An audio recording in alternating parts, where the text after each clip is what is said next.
This is a 2006 Subaru. This is specifically a Forester with the EJ25. It has a misfire code, cylinder 2 misfire on this one. And so in this video, I want to walk you through how I like to go about addressing a misfire.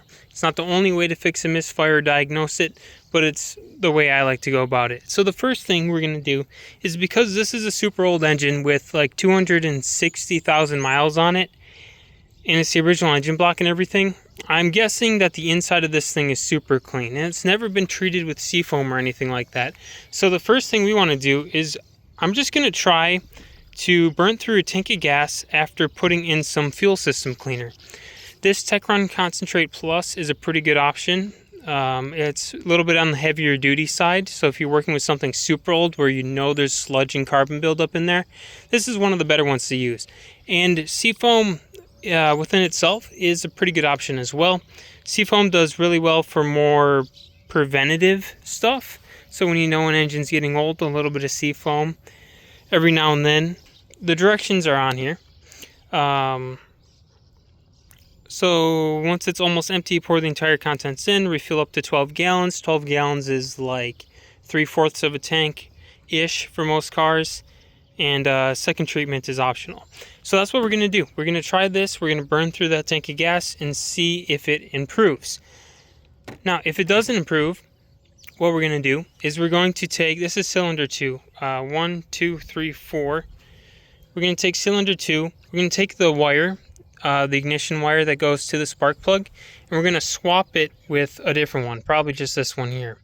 So we're going to unplug it from there. We're going to take it off the coil pack, and we're going to swap completely different wires. What that's going to do is it's going to tell us if this wire is bad, because if this wire causes a misfire over here after we swap it, and there's no more misfire on cylinder 2, then we know that it's a problem with this wire. However, if we swap the wires and the misfire is still coming out of cylinder 2, then there might be a different issue with like the spark plug specifically, the connection on the coil pack, fuel injector, maybe a significant compression leak would also cause that. And so there's a host of things we'll go into if we get to that point. So let's get started with trying out the fuel system cleaner. Alright, so we're going to go ahead and swap these ignition coil wires. I have the battery disconnected and the terminal connectors pushed out of the way. I popped this one out. These just pull out. And here, I'll pop this other one out too. They just pull out like that. And then there's just a series of plastic clips that this goes in. So I'm going to take all those out.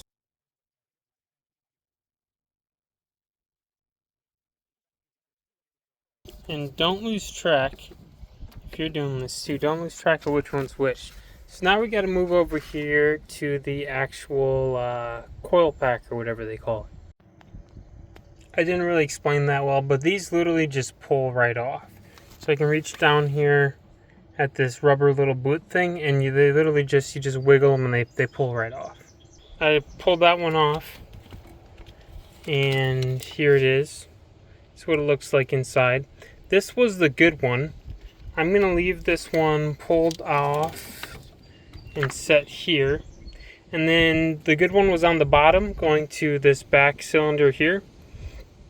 So what I'm going to do is I'm going to put the bad one on the bottom first, going to that back cylinder, and then put this one on the top. That way I'm putting the bottom one on first. Otherwise it's going to be hard to get in there. I did move just a few hoses out of the way. This is some cheap thing I had JB welded in there.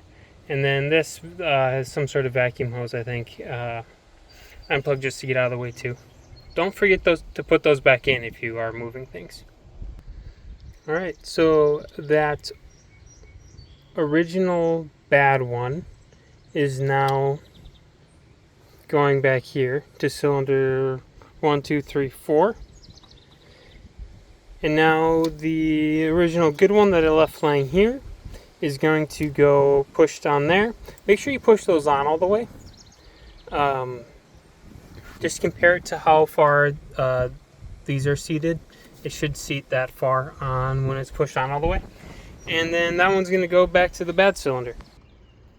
And I do want to warn you guys, pushing these on and like kind of like popping them into where they need to be did take a little bit more than the regular, you know, 1 or 2 finger push that you can give it from right here. So just be aware that it does have to seat all the way in. Alright, I got the ignition wires switched. I'm going to clear the codes and give it a little bit more of a test drive and see when it starts misfiring again. So it started up fine. Serpentine belts are making a little bit of noise. But something I wanted to mention before we get too deep and I lose train of thought of it. In the past, I've had oil drip into the spark plug wells on the cylinder heads. And I just want to make sure you guys check that. That's a really simple thing, that if there's oil in there, it can prevent the spark plug from actually functioning properly. And you would just need to dry out the oil, try to clean off with what you can, sticking something like a cloth down there and gently dabbing up the oil, and then just stopping wherever the oil leak's coming from. That's just something to think about as well. So cylinder 2 is still misfiring. There's no problem with the wires that we swapped around, so both these wires are probably fine. And there's something wrong with cylinder 2. So what we're doing is we're going to get to the spark plug. I already took the battery out of the way. Luckily, cylinder 2 is pretty easy to get to. I put this socket in on a medium extension, like a 3 or 4 inch. Got it into most of the way, and then I added another like 1 or 2 inch extension, and that fits just great. That's going to work. The other ones are harder to get to. This one's not so bad. The other side's a bit more crowded. You have to move what you have to move to get to it. We're going to pull the spark plug out.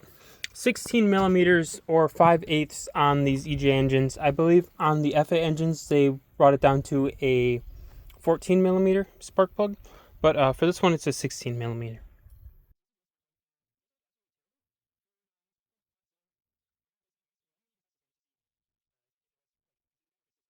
Here is our replacement spark plug. NGK is normally what is used for replacement spark plugs on Subarus, because I believe they manufacture the actual OEM ones. I got the Laser Platinum. That's one of the ones recommended for the naturally aspirated EJs. So that's what we did. This the spark plug gap on this is way smaller than what it was on the old one. Literally like half the size. So it probably was that old spark plug with just an enormous gap that wasn't sparking very well. Normally, people recommend that you install these dry. That means I'm not going to put anything on the threads, because typically if you put anti-seize or something on there, it messes with the torque spec. If you hear differently, whatever. That's just what I've always been told and the way I've done it. So that's what we're going to do. We're going to go ahead and install this, and I will mention the torque spec as we screw it in. Again, it's easier to just assemble your socket extensions as you insert them into the spark plug hole. So I put the socket in there with the spark plug on first, and then I held it here and then put the first extension on, and then pushed it a little bit further and then put the last extension on after that, just because there's not enough space to put the whole thing assembled in there at once. So you have to kind of assemble it as you put it down into the spark plug hole. I always like to start these by hand, and I even like to go back and forth just to I make sure I am not cross threading this thing, because that's catastrophic if you do.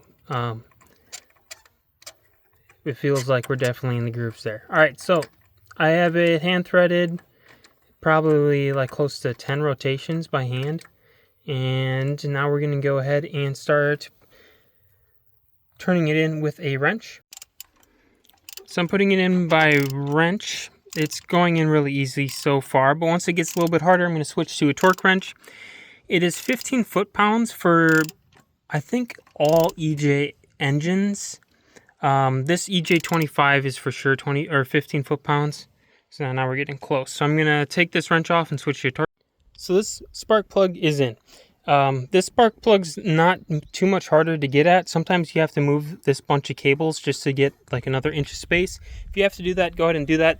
If you're changing spark plugs on this side, normally if you just take the air intake out of the way, there's like a bolt here and a bolt on the other side holding that in, and then this can pretty much snap out of place after that. Normally once you move that, you have enough space to get to everything you need to over there, as long as you have an assortment of socket extensions and maybe even a swivel or two. It's not a problem.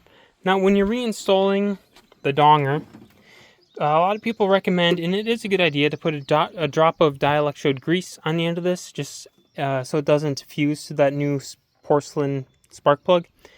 I don't have that on me right now, so I'm not going to do it. I'm just going to sort of wipe some, there's so much dirt in here. I'm going to wipe some of that dirt away and call it good. I can always pop it out and put a drop of dielectrode grease on there later.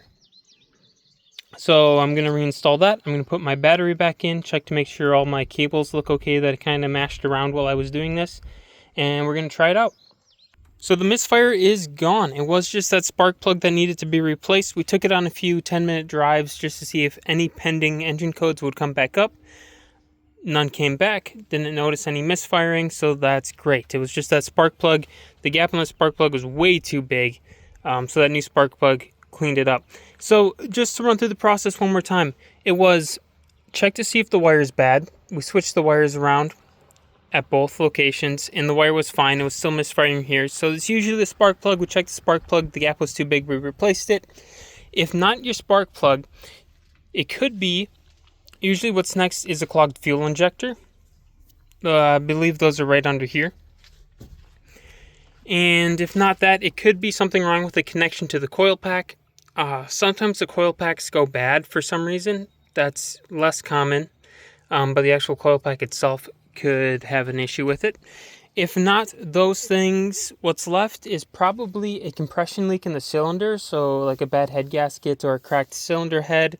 And in addition to, normally that's coupled with like a vacuum leak and exhaust leak that also contribute to the pressures being all messed up.